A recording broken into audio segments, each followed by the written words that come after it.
Un nuage de fumée noire s'élève au-dessus des cimes des pins, contrastant de manière sinistre avec le ciel azur et les eaux turquoises des gorges du Verdon. En 2016, une équipe de pompiers intervient pour un feu de forêt mineur, mais une découverte macabre les fige sur place. Les restes calcinés d'une voiture, presque entièrement consommée par les flammes et le temps. La carcasse, un amas de métal déformé, gît au fond d'un ravin escarpé, à l'écart des sentiers de randonnée habituels. La police est immédiatement alertée, et l'atmosphère paisible de la Provence est soudainement brisée par le bourdonnement des sirènes et le poids d'un secret qui refuse de rester enfoui. C'est le début d'une nouvelle enquête qui va rouvrir les plaies d'un passé qui n'a jamais guéri. Le capitaine Lucas Durand, les traits tirés par 7 années de culpabilité, reçoit l'appel alors qu'il est en patrouille. L'annonce de la découverte du véhicule du couple Beaumont le frappe comme un coup de poing. L'affaire du couple disparu en 2009 n'a jamais vraiment quitté son esprit. Elle est devenue l'ombre persistante de sa carrière, le cas non résolu qui le hante. Il avait cherché, interrogé, mais sans corps ni indice concret. Le dossier avait été classé, laissant derrière lui une amère sensation d'échec. En repensant à cette époque, le sentiment d'impuissance refait surface, amplifié par la perspective de revivre ce cauchemar. Le silence lourd de son bureau semble l'accuser de son inaction passée. Arrivé sur les lieux, Lucas constate les dégâts. Le ravin est escarpé, difficile d'accès, et la voiture est méconnaissable. À ses côtés, le sergent Marie Lebrun, une jeune enquêtrice brillante et pragmatique, analyse la scène avec un regard neuf et professionnel. Elle ne connaissait l'affaire que par les archives et ne partage pas la même histoire émotionnelle avec le cas. Sa présence est un contraste frappant avec la lassitude de Lucas. Tandis que lui parcourt la scène avec une douleur familière, elle cherche des faits, des preuves, des réponses. Elle est la nouvelle génération, armée de technologies modernes et d'une approche systématique, tandis que Lucas s'appuie sur une intuition forgée par l'expérience et le regret. Lebrun, avec son flair pour le détail, repère un fragment de plaque d'immatriculation et, après vérification, confirme l'inévitable. Il s'agit bien de la voiture des Beaumont, une Renault Clio bleue. Les cœurs des enquêteurs se serrent. Ce n'est plus une simple disparition, c'est une scène de crime. Les questions se bousculent. Où sont les corps? Qu'est-ce qui a provoqué l'incendie? Et par-dessus tout, qui a fait cela? Pour Lucas, c'est une occasion de rédemption. La possibilité de donner une conclusion à cette histoire qui a consumé la vie de la famille des victimes, et la sienne. La nouvelle de la découverte se répand rapidement, et la douleur de la mère de Julien, Janine Beaumont, refait surface avec une force dévastatrice. Elle avait refusé de croire à la mort de son fils et de sa belle-fille, s'accrochant à la moindre lueur d'espoir pendant 7 ans. Maintenant, cet maigre espoir se transforme en une certitude glaciale. Janine, une femme brisée mais résiliente, est l'un des moteurs silencieux de la quête de Lucas. Sa détresse et son besoin de vérité sont palpables, et ils nourrissent la détermination du capitaine, le poussant à ne pas lâcher l'enquête. Lebrun, en examinant les dossiers de 2009, trouve de nombreuses incohérences dans la première enquête de Lucas. Le manque de moyens de l'époque et la conviction que le couple s'était simplement enfui ont mené à une investigation superficielle. Il est clair pour elle que Lucas a commis des erreurs, peut-être parce qu'il était trop proche de la famille. Cette nouvelle enquête est une chance non seulement de résoudre le mystère, mais aussi de confronter ses propres démons. Le regard de Lucas se pose sur les photos jaunies du couple. Céline, la biologiste passionnée, et Julien, l'architecte urbain débordé. 2 vies qui se sont éteintes trop tôt, peut-être même de façon violente.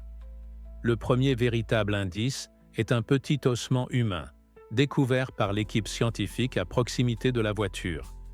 Il est calciné et presque indétectable, mais les analyses préliminaires confirment qu'il appartient bien à l'un des disparus. Cette découverte transforme la simple réouverture d'un dossier en une enquête pour homicide, ravivant l'intérêt des médias et remettant Lucas sous les feux de la rampe. La pression s'intensifie, et Lucas sait qu'il doit se montrer à la hauteur de cette seconde chance. La vérité est là, quelque part dans les méandres de ses gorges, et il est temps de la déterrer. Alors que l'enquête prend son envol, Lebrun s'interroge sur les motivations profondes de Lucas. Elle le voit comme un homme hanté, dont l'échec passé influence chacune de ses actions. Le contraste entre son approche méthodique et l'instinct presque obsessionnel de Lucas est le point de départ d'une dynamique complexe entre les deux enquêteurs. C'est à ce moment précis que nous vous invitons à plonger au cœur de ce mystère. Si cette histoire de suspense et de rédemption vous touche, laissez-nous un commentaire pour nous dire d'où vous nous regardez et abonnez-vous pour ne rien manquer de la suite de cette enquête qui vous tiendra en haleine jusqu'au bout. La découverte de l'ossement donne le coup d'envoi d'une enquête officielle pour homicide. Lucas et Lebrun se plongent dans les archives de 2009, revivant l'affaire pas à pas. Lebrun, avec sa mentalité de « nouvelle génération », utilise la technologie moderne pour numériser et analyser les anciens documents. C'est à ce moment-là qu'elle découvre la première anomalie. Une mention brève mais intrigante d'une dette importante que Julien Baumont avait contractée. En 2009, cette information avait été négligée, considérée comme une simple tension de couple. Lebrun y voit un mobile potentiel, un élément qui aurait pu pousser Julien à disparaître, ou pire encore, qui aurait pu le mettre en danger. Pour Lucas, c'est une piste qui rouvre de vieilles frustrations. Simultanément, des flashbacks nous plongent dans le passé de Céline et Julien. En 2009, on les voit arriver dans les gorges du Verdon, leur voiture encore intacte, leur relation empreinte d'une tension palpable. Julien est préoccupé, son téléphone ne cesse de sonner, des créanciers le harcèlent. Céline, elle, est lumineuse, absorbée par la beauté de la nature et par sa recherche sur une espèce de plante rare, endémique de la région. On sent le fossé qui se creuse entre eux. L'un cherche à fuir ses problèmes, l'autre est connecté à l'environnement. Cette juxtaposition des scènes de 2009 avec l'enquête actuelle de 2016 crée un sentiment de suspense et de drame imminent, car nous, le public, savons déjà l'issue tragique.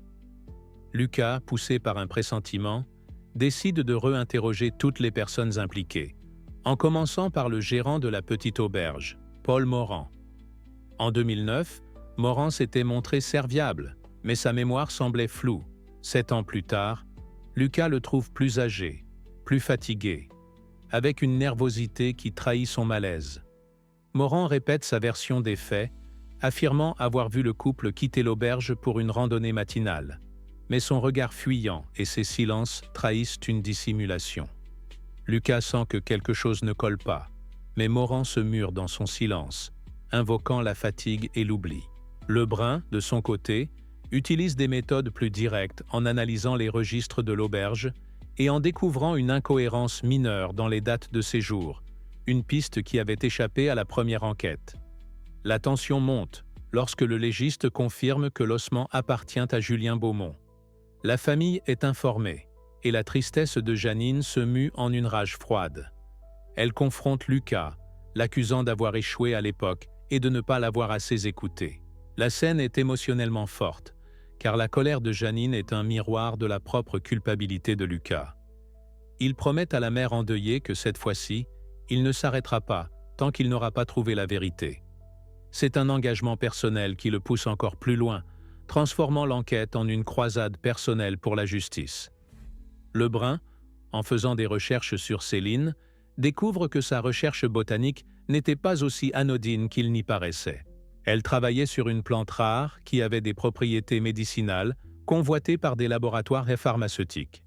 Cette nouvelle piste révèle un mobile financier potentiel, impliquant des enjeux bien plus importants qu'une simple dispute de couple.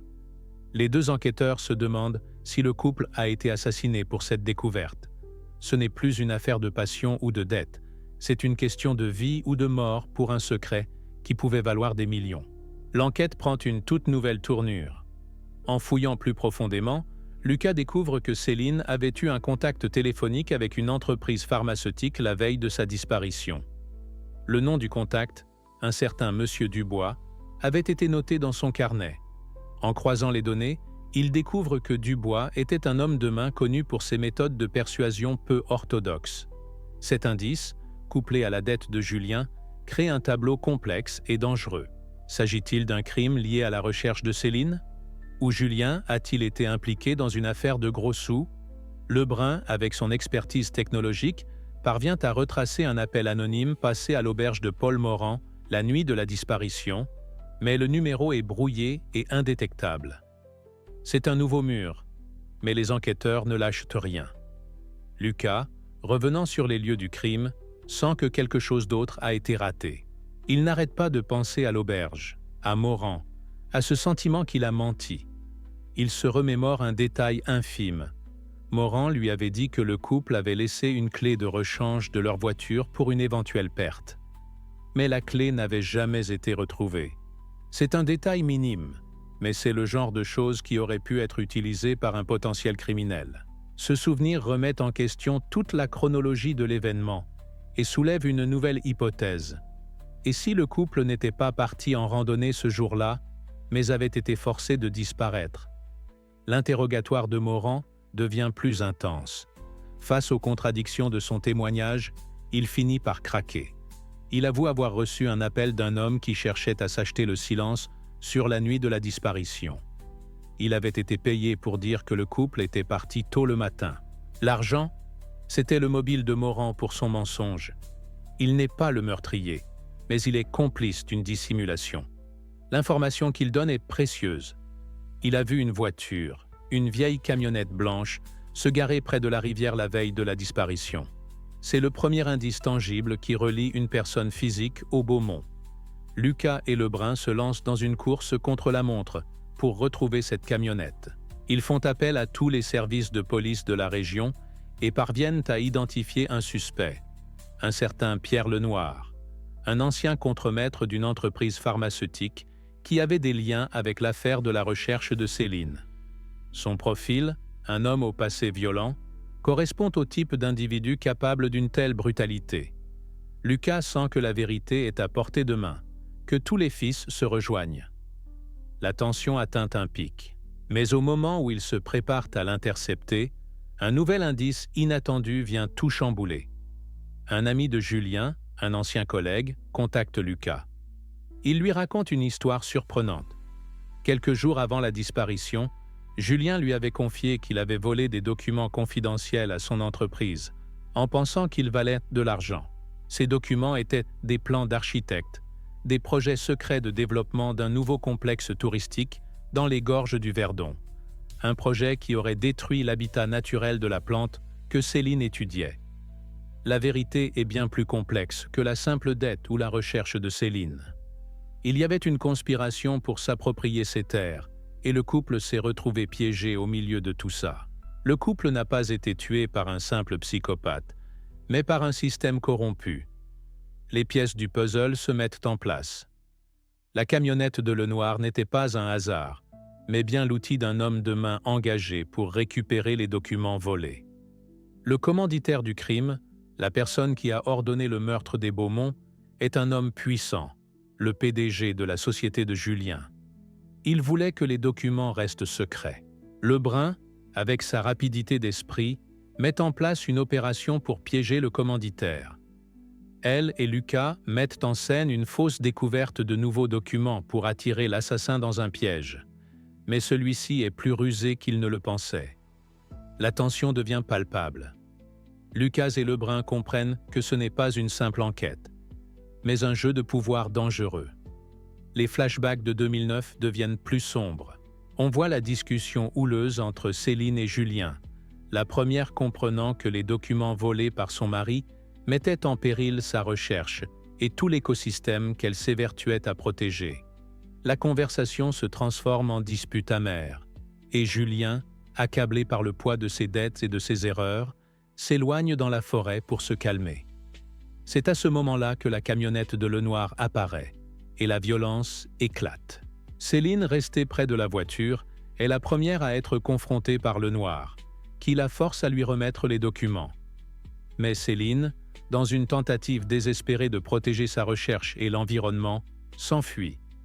Pendant ce temps, Julien, revenant sur ses pas, aperçoit la scène de loin. Il court pour aider sa femme, mais il est trop tard.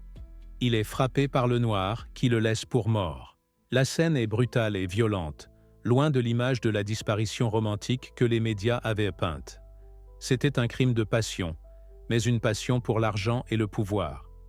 Lucas et Lebrun comprennent que la voiture n'a pas été brûlée sur place. Lenoir a ramené les corps et le véhicule dans le ravin, pour que l'incendie ne puisse pas être facilement lié à un meurtre. Le temps est devenu leur meilleur allié, en masquant le crime. La camionnette de Lenoir est retrouvée abandonnée, mais de l'assassin, aucune trace.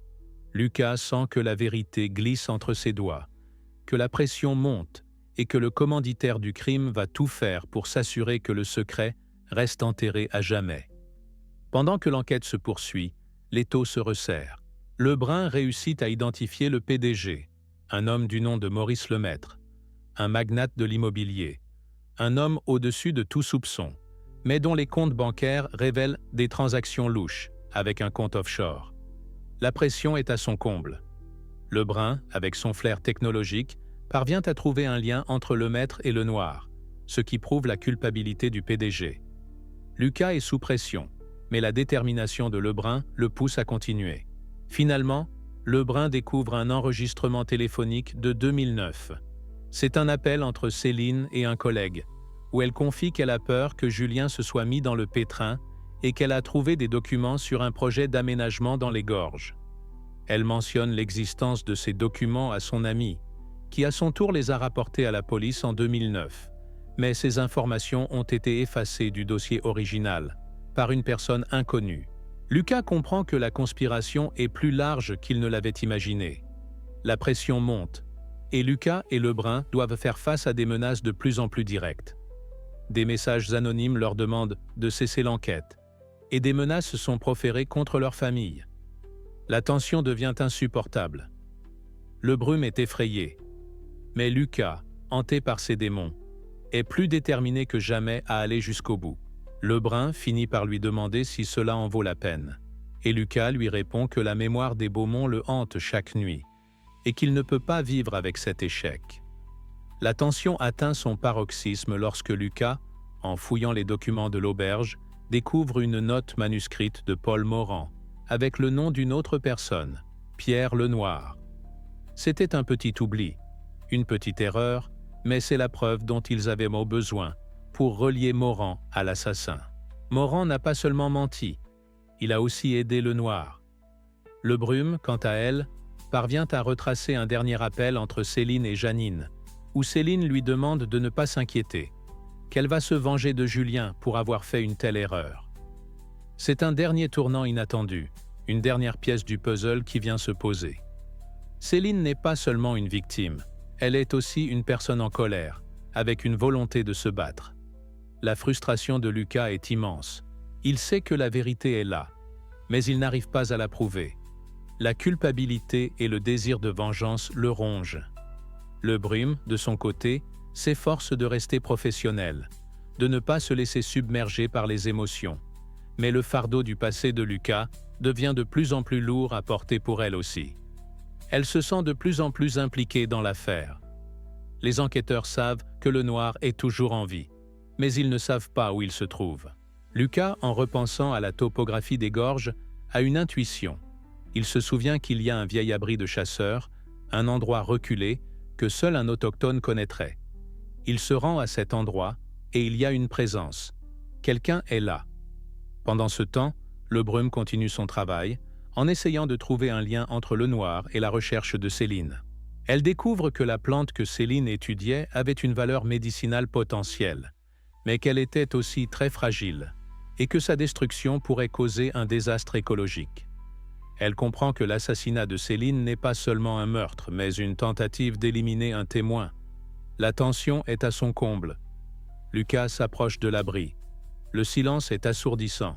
Lebrun, toujours au téléphone, lui dit qu'elle a trouvé de nouvelles preuves et qu'elle pense que Lenoir est le tueur à gages, mais que Lemaître est le commanditaire. Mais il est trop tard. Lenoir est là, et il a un pistolet. Les enquêteurs comprennent enfin la vérité sur la nuit de 2009. Lenoir a tué Julien, mais il n'a pas tué Céline. Il l'a laissée pour morte. C'est elle qui a brûlé la voiture, dans une dernière tentative de détruire les preuves et de se venger.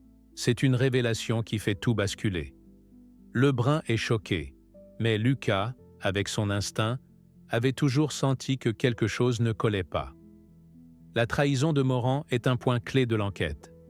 Il n'a pas seulement menti, il a aussi aidé l'assassin en lui donnant les informations sur le couple. Lucas est furieux, et sa colère est un moteur puissant qui le pousse à la vengeance. Lebrum est plus mesurée. Elle veut que la justice soit faite, mais elle ne veut pas que Lucas perde son âme dans cette affaire. Le climat est tendu, et la confiance entre Lucas et Lebrun est mise à rude épreuve. Lebrun, avec sa mentalité de « nouvelle génération », est choqué par les méthodes de Lucas, qui devient de plus en plus désespéré. C'est une scène qui illustre la tension entre la loi et la justice, entre la nécessité de suivre les procédures et le désir de faire ce qui est juste, même si cela implique de franchir les limites. La véritable nature du conflit se révèle. Ce n'est pas seulement une affaire de meurtre, mais une affaire de moralité. Le couple a été piégé par une conspiration et le système a été utilisé pour étouffer l'affaire. Lucas est le seul à pouvoir faire justice, mais il doit faire face à ses propres démons, à sa culpabilité et à son désir de vengeance. La tension est à son comble. Lucas se faufile silencieusement vers le vieil abri. Son cœur bat à tout rompre, mélange de peur, de colère et d'une détermination farouche. Lebrun, resté au téléphone, lui transmet un dernier élément d'information crucial. Elle a découvert que l'abri était le lieu de rendez-vous de Paul Morand et de Pierre Lenoir, le tueur à gages. C'est ici que l'argent a été échangé. C'est ici que le mensonge a été scellé. Lucas comprend que la vérité est à portée de main, mais il sait aussi qu'il est seul et qu'il est en danger. La tension est palpable. L'air devient électrique. Alors qu'il s'approche de l'abri, Lucas entend un bruit à l'intérieur. Il ne fait aucun doute que quelqu'un est là. Il se prépare au pire, son pistolet à la main. C'est une confrontation finale, pas seulement avec le tueur, mais avec ses propres démons. Il se rappelle la promesse qu'il a faite à Janine, la mère de Julien, de trouver la vérité, de lui rendre justice. Il se rappelle son propre échec en 2009. C'est le moment de se racheter, de laver son honneur et de trouver la paix. Il entre dans l'abri. À l'intérieur, il y a un homme assis, un homme âgé, fatigué, les traits creusés par le remords. Ce n'est pas Lenoir, c'est Paul Morand. Il a la peur au ventre et les yeux dans le vide. Lucas, abasourdi par la scène, baisse son arme. Morand avoue tout. Il a aidé Lenoir à dissimuler les preuves. Il a menti à la police et il a été payé pour son silence. La culpabilité l'a rongé pendant 7 ans. Et la réouverture de l'enquête est la goutte d'eau qui a fait déborder le vase. Il a attendu Lucas pour se confesser. C'est un retournement de situation surprenant et émotionnel, car Morand, qui semblait être un simple témoin, est en fait un complice. Pendant que Morand avoue son rôle, un coup de feu éclate. Lenoir, le véritable tueur, était caché dans les bois en embuscade. Il tire sur Morand qui s'écroule. C'est une scène choquante et brutale. Lucas est sous le choc, mais il n'a pas le temps de pleurer. Le jeu de la traque a commencé, et il est seul contre un homme dangereux et sans pitié. La tension est à son comble. C'est une chasse à l'homme à travers les gorges. Un duel entre un homme hanté par le passé et un assassin impitoyable. Lebrun, ayant perdu le contact avec Lucas, part en voiture pour le rejoindre. Elle se souvient que la camionnette de Lenoir a été vue près d'une ancienne mine abandonnée, à quelques kilomètres de l'abri. Elle fait le lien entre cet endroit et un petit détail du dossier de 2009. La voiture de Céline et Julien avait été retrouvée dans le même coin que la mine. Lebrum comprend que les corps des Beaumont ne sont pas dans le ravin, mais dans la mine, et que Lenoir y est retourné pour s'assurer que les preuves resteraient enterrées pour toujours. C'est une révélation qui fait froid dans le dos, et qui la pousse à accélérer sa course pour sauver Lucas. Lucas, traqué par Lenoir, est contraint de se cacher. Il utilise son expérience des lieux, sa connaissance des gorges, pour se défendre. Il se rappelle un sentier de randonnée abandonné, un endroit isolé et dangereux. C'est ici qu'il va affronter son passé. Lenoir est un homme fort, déterminé à éliminer le dernier obstacle qui le sépare de la liberté. Il est impitoyable, un homme sans âme. La confrontation est inévitable, et elle se déroule dans un décor de beauté naturelle, un contraste frappant avec la violence qui se déchaîne. Au moment où la confrontation atteint son paroxysme, Lucas, désarmé, est sur le point d'être tué par le noir. C'est à ce moment-là que Lebrun arrive en voiture, klaxonnant et utilisant son véhicule pour percuter le noir, le projetant dans le vide. C'est une scène dramatique et pleine de suspense, car Lebrun, la jeune et pragmatique enquêtrice, a dû prendre une décision difficile et risquée pour sauver son partenaire. La confrontation est résolue, et la justice est rendue, non pas par la loi, mais par un acte de courage et de dévotion. La fin du climax est une scène forte en émotion. Lucas, choqué mais sain et sauf, se relève et regarde le corps sans vie de Lenoir. La vérité est là, les preuves sont dans la mine, et les corps des Beaumont peuvent enfin être retrouvés. Lebrun, épuisé, mais fier d'avoir fait la bonne chose, se rapproche de Lucas. C'est un moment de réconciliation, de respect mutuel et de satisfaction. Lucas, libéré du poids de la culpabilité, regarde Lebrun avec gratitude. L'histoire est sur le point de se terminer, mais la conclusion est encore à venir. La justice a été rendue, mais le deuil et le pardon restent à explorer. 2 mois plus tard, la vérité a été entièrement révélée. Les corps de Céline et de Julien Beaumont ont été retrouvés dans la mine abandonnée, là où Lenoir les avait enterrés 7 ans plus tôt. Les preuves ont été scellées. Le PDG Maurice Lemaître a été arrêté et l'enquête a été officiellement clôturée. Les funérailles des Beaumont ont été un moment de profonde tristesse, mais aussi de clôture pour Janine, qui a pu enfin faire son deuil. Elle a pu enterrer son fils et sa belle-fille, et la douleur de la perte a été remplacée par une tristesse plus sereine. Lucas, libéré du fardeau de la culpabilité, retrouve la paix intérieure qu'il a cherchée pendant 7 ans. Il n'est plus l'homme hanté par le passé. L'affaire Beaumont a été résolue, et il a pu enfin se pardonner son échec de 2009. Sa relation avec Lebrun, qui a commencé par de la méfiance, est maintenant basée sur le respect mutuel et une profonde amitié. Ils ont appris l'un de l'autre, et ils ont grandi ensemble. La jeune et pragmatique enquêtrice a appris à faire confiance à son intuition, et Lucas a appris à embrasser la technologie moderne. C'est une fin heureuse pour les 2 enquêteurs. Le paysage des gorges du Verdon, qui a été le théâtre de ce drame, retrouve sa quiétude. La beauté de la nature, qui avait été profanée par la violence et le secret, est désormais un lieu de souvenir, de réflexion et de réconciliation. La plante rare que Céline étudiait a été protégée, et son héritage est maintenant un monument à la mémoire du couple. L'histoire est une ode à la force de la vérité, qui a fini par se révéler, et à la beauté de la nature, qui a toujours le pouvoir de guérir et d'inspirer. La fin du film est un moment de réflexion. La justice a été rendue, mais à quel prix? Le couple est mort, une mère a perdu ses enfants, et de nombreuses vies ont été brisées. Le film n'offre pas une fin totalement optimiste. Il nous rappelle que la vérité peut être douloureuse et que la justice peut prendre du temps. Mais il nous offre aussi un message d'espoir, le fait que même les secrets les plus enfouis finissent par voir le jour. C'est une histoire sur la résilience humaine, sur le pouvoir de la vérité et sur la nécessité de l'espoir. Le dernier plan du film est une image de Lucas et de Lebrun, marchant côte à côte le long des gorges, au coucher du soleil. Ils ne parlent pas, ils se contentent de profiter du silence et de la beauté de la nature. Leur relation est plus forte que jamais, et ils se sont forgés un lien indéfectible. Le film se termine sur cette image, sur une note de clôture et de satisfaction.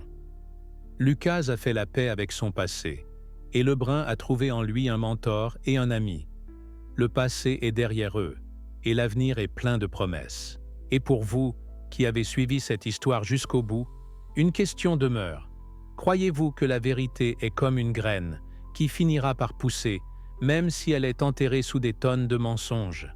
Partagez vos réflexions dans les commentaires. Et pour ne rien manquer de nos prochaines histoires, abonnez-vous et activez la cloche des notifications.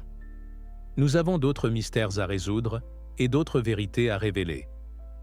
À très bientôt.